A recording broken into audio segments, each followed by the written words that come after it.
Hey guys, Reyfar here, and today I'm gonna talk about "Don't Call Me Coach" by Tagenar. And I don't know, I guess to start off, I have a little bit of mixed feelings about it, and not to mention I'm not dreadfully infused today, so I'm gonna be a bit. But I'm gonna try my best to talk about it because I finished reading it on the weekend. I think it was either Friday or Saturday. It's now Thursday, and yeah, it's been a while. And yeah, so I've got mixed feelings about it. It follows the events of Garth, who is he's graduated college 2 years before, and he's taken up this teaching position at Montgomery High for a gym coach. He's a bit pissed about that because, he's not a gym teacher. He's like a physicist, and he studied all this physicist stuff just to be a shitty gym coach. And it's hired. He's pretty much hired just because he's this huge, muscled bodybuilder dog, like just hugely buff or whatever. And yeah, he starts. He starts teaching at the school. He starts straight off the bat. You kind of tell it's going to be a kind of shitty fucking work environment because all the other coaches are like fat and lazy, and he does befriend this one other teacher who does swimming. Sasha, who is a shepherd collie. I think that's her breed. There's so many different dogs in this. And yeah, and it kind of just goes along. Like, it opens strong. I had a lot of high hopes for it. Like, it introduces a lot of interesting kind of, I guess, ideas and themes and things I was really hoping to see, like, explored or was talked about or resolved towards the end of the book. I mean, the main one is there's this student, Evan Silvers, who's the Doberman, and he's got the hots for a teacher, pretty much, and he initiates a sexual relationship with his teacher, and like the main gist is he's super hun, like he's got a massive fucking monster cock or something, and yeah, like, it all started strong. Like, I was very interested in it. Like, oh, yeah. And then, like, the rest is really just going to be my personal opinions. And yeah, and so it falls a bit apart because the first kind of sexual encounter is basically just like, no, this is wrong, like, we can't do this. Like, he's like, oh, but I'm 18. And he's like, okay, I'm in that. I'm like, oh, really? Is it resolved that, like, flimsy? And, like, it's half because, I think, I don't know if it's intentional, but, I mean, I don't mind it, in the other works I've read by him, where there's a lot of kind of subtle kind of hypnosis going on, where it's like, it's a big dick, so, like, of course I want to touch it, suck it, love it, kind of going on. So there's like he's how do you put it, his defenses are worn very quickly, or something along those lines. And the writing there is hot, and like I guess in general, I really like the way he writes and the way he describes. Just his writing in general, I really like his style. I've got a huge soft spot for it, like the way he describes things, the way he accentuates some things and focuses on things. And that's why I guess I'm very conflicted about it, because, yeah, as I said, I had high hopes for it. Like, it kind of opened really well, and then towards the middle of it, scope definitely tightened, and then it kind of just forgot about all this other stuff, or it just was never really explored. And towards the end, I wasn't enjoying myself as much. And I guess it was I don't know, it was starting to bug me. Like, there's a few things that just sounded really, I guess, preachy to me. Just like some of the ways, like the way he described just overweight people, just being kind of a bit gratuitous about it, and then like I wouldn't say it went to the extreme where it's, it's like, oh, how can people drink Pepsi? Like, well, I've seen that in kind of other stories. I'm just like, oh. But there's a lot of things that's like, oh, I don't want to eat at McDonald's, that's wrong, and stuff like that. And then there's a whole mini subplot towards the end that the school was going to get McDonald's instead of the cafeteria. And I asked Zia, like, is that like a fucking thing? Like, has that actually happened? He's like, oh, yeah, some places. I'm like, that is horrifying to me. Like, not that schools have cafeterias in Australia, like high schools. But I guess I'd use that to leap into how, one thing the main thing I found horrifying about it is, the overarching thing going on is that, even though Garth was initially hired as a gym coach, the school, or Miss Dover, who, she's a poodle, but for some reason I got it in my mind she was a sheep, like, all the time. So, like, I kept kind of imagining her character as, like, was it fucking Bellwether from Zootopia? And then, like, I'd start reading parts of her, and I'm like, no, she's a poodle. But I still imagine, like, the kind of woolly hair kind of thing on her. And she was a really... I'll talk about her later. And yeah, so they start lumping more and more work on him, and, he's never actually doing the gym coaching, watching the weight room stuff, and conflict. There's a little bit of conflict going on there, and yeah, and I just found it just horrifying that, because the school was... is very focused on budget, and the students had to do really well, or they had to get these marks so they could keep getting budget, and they just it was like a, how was I describing it to myself? It's like a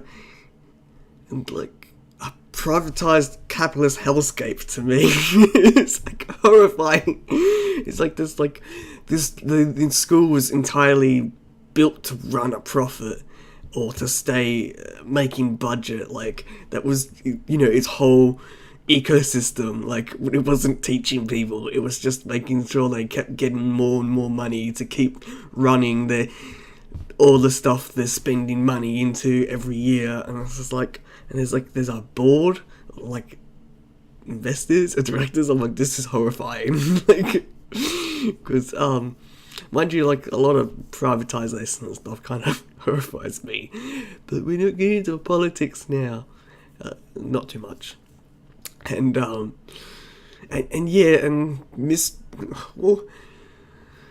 like, there were... I guess I'm going to criticize it to fucking hell and back. But aside from Even and Gareth, all the other characters were just really flat and one note. Like, Miss Dover, she was in charge of teachers person, like faculty lady or something, and she was like a fucking robot.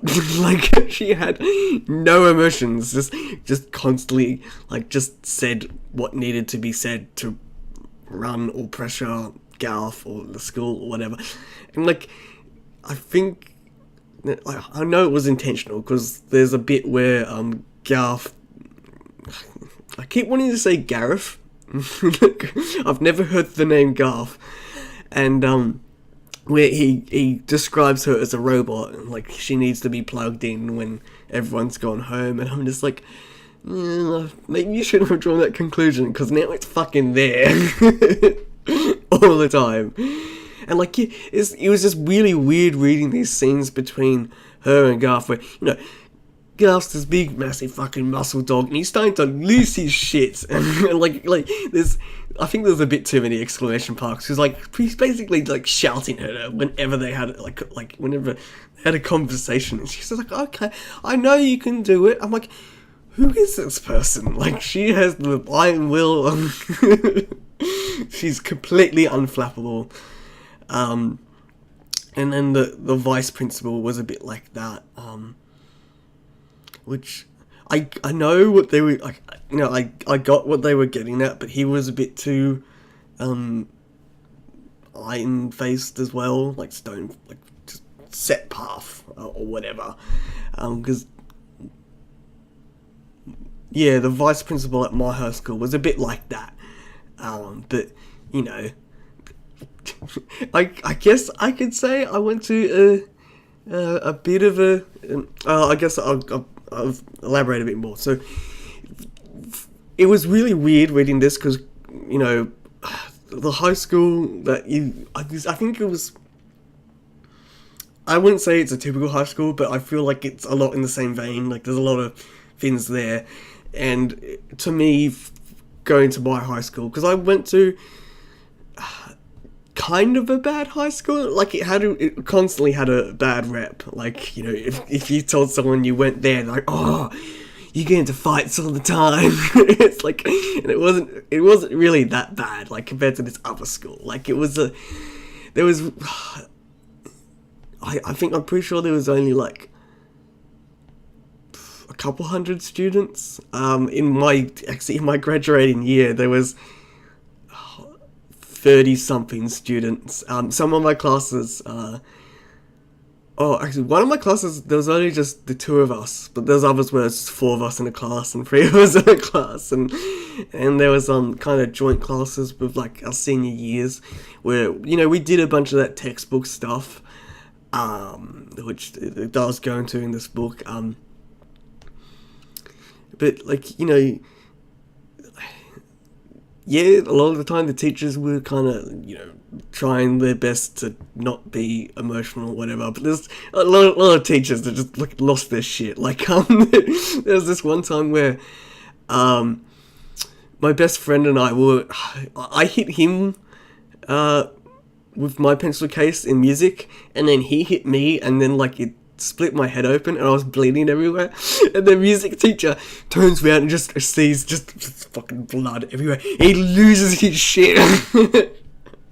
Like, it's funny now, but in hindsight it wasn't so funny. And he's like, yeah, like, we couldn't be next to each other for like an entire month, even though we were like best friends. We were just like fucking around. He's like, and you know, and yeah, there's other people, and you know, and then in in our last 2 years, me and that same friend, we were in geography together, and there was other 2 students, and I think it was, well, actually no, it was both years. Year 11, we had I can't remember her name, Mrs. Granger, something like that, and she's a really shit teacher. Like, she was basically a casual teacher, like really shit, and then like somehow she got like a kind of permanent position at our school. Like, after getting kicked out of the girls' school next door, I went to an all-boys school, and yeah, she was really shit, and like she's constantly like up herself, and you know, we just did not listen to her like at all, and like and yeah, so my friend and I, we just, every geography lesson, we just talked. We didn't do work, we just sat there and chatted. It was so bad because it was just the 4 of us. And then the next year, when we had this another teacher, and I feel bad because I like this teacher when we did business studies. I didn't mind her, like, as a person.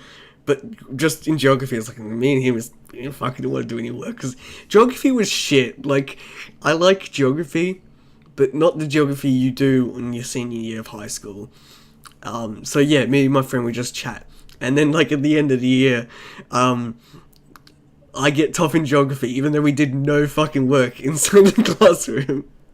And, like, the other 2 guys in our class, they studied hard out, and I feel really bad. Like, there's a kind of natural thing going on there where, like, you know, I was just naturally better at geography compared to these people that studied constantly.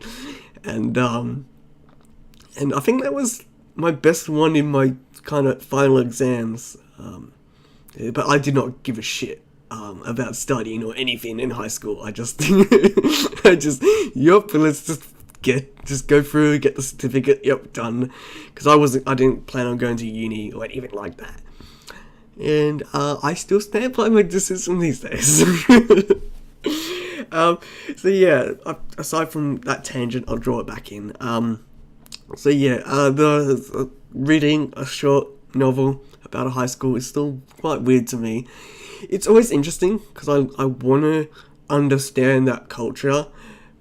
Unfortunately, this didn't really help. But I did enjoy it at the end of the day. Not as much as I hoped because, yeah, as I said, just things didn't pan out. And the ending was a bit... it's like, oh, what was the point? That sounds horrible to say. But yeah, no, I liked it. Like, you know, if anything, it kind of makes me really want to go read his sci-fi novel, Huvik, because that's the one that he seems the most proud about, and I love his work, so I really should just read that. So you can pick up Don't Call Me Coach from Fur Planet, and they probably do have an ebook on Bad Dog Books as usual. I'll chuck the link up if there is. And I think that's it. I don't know if Rabbit Valley distributes it. I don't think Jaffa Books was distributing it, because I don't think it was at the table. But no. Yeah. So pick it up if you're interested. Even if you just want to get the ebook, just read the sex scenes and then just Control F cock or Control F even. Basically every time he's mentioned, he's holding his tight shorts to show the outline of his cock that goes past his fucking knees, and he's got a huge exhibitionist streak, which it was kind of silly and charming at first, and just got really fucking tired. It's like, oh, like really? Yeah, so I've been Reyfar, and I'll catch you later.